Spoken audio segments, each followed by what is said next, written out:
Textiles.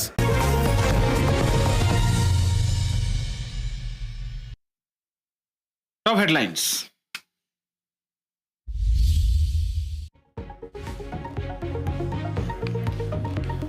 ഒഡീഷയിൽ അധ്യാപകന്റെ പീഡനത്തെ തുടർന്ന് വിദ്യാർത്ഥി തീ കൊളുത്തി ജീവനൊടുക്കി. മരണം ഭുവനേശ്വർ മെഡിക്കൽ കോളേജിൽ ചികിത്സയിലിരിക്കെ.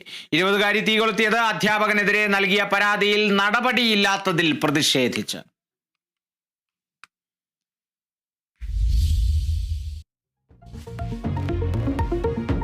യമൻ ജയിലിൽ കഴിയുന്ന മലയാളി നിമിഷപ്രിയയുടെ വധശിക്ഷ ഒഴിവാക്കാൻ ശ്രമം ഊർജിതം.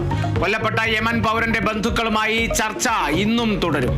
നിമിഷപ്രിയയുടെ വധശിക്ഷ നടപ്പാക്കുക നാളെ. വധശിക്ഷ നീട്ടിയേക്കുമെന്ന് സൂചന.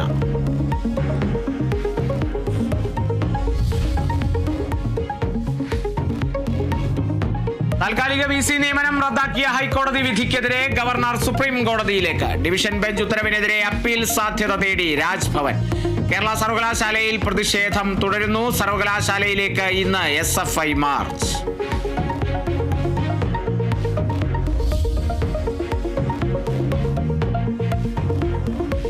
കീം റാങ്ക് ലിസ്റ്റ് റദ്ദാക്കിയ ഹൈക്കോടതി വിധിക്കെതിരായ ഹർജികൾ ഇന്ന് സുപ്രീം കോടതിയിൽ. പുതുക്കിയ റാങ്ക് ലിസ്റ്റ് റദ്ദാക്കണമെന്നാവശ്യപ്പെട്ട് കേരള സിലബസ് വിദ്യാർത്ഥികൾ. പട്ടിക പുതുക്കിയത് നീതി നിഷേധമെന്ന വാദം. CBSE വിദ്യാർത്ഥികളുടെ തടസ്സ ഹർജിയും പരിഗണിക്കും.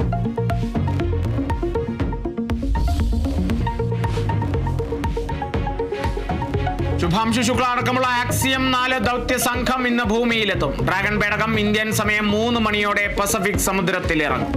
2 മണിയോടെ ഭൗമാന്തരീക്ഷത്തിൽ പ്രവേശിക്കും. ശുഭാംശുവിനെ കാത്ത് രാജ്യം.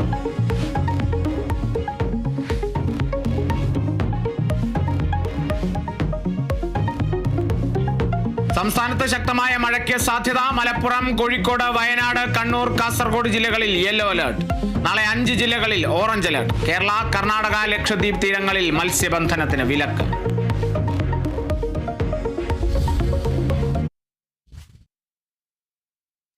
VC നിയമനത്തിൽ ഹൈക്കോടതി വിധിക്കെതിരെ അപ്പീൽ സാധ്യത തേടി രാജ്ഭവൻ. ഹൈക്കോടതി വിധിക്കെതിരെ സുപ്രീം കോടതിയെ സമീപിക്കാനാണ് നീക്കം. ബിനോയ് ചേരുന്നു വിവരങ്ങളുമായി.